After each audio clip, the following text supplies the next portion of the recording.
Adversarial thinking and adversarial computing are key to achieving the original objective of artificial intelligence, to create artificial systems that can reason as well as, or better than humans.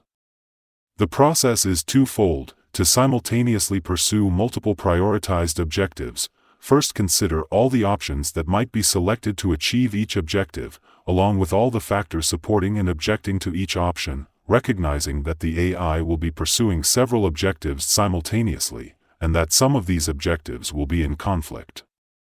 Second, consider all the ways that things can go wrong, or contrary to the objectives. Then, thinking about all the factors that could make things go wrong. Then consider how likely those factors are contributing to the situation and how those factors change as the situation changes. A worthy approach to AI will be able to continually review all these changing organic scenarios, causing the AI to adapt to any change, and always be able to explain why. Explainable AI is a requirement if humans are to remain in control. Such an approach to organic AI exists today for forward-thinking organizations. This is a continuously adaptive process for the AI. What does it all mean? What should be done about it, including how much, when, and where? From the enterprise down to individual components, this is what is possible today.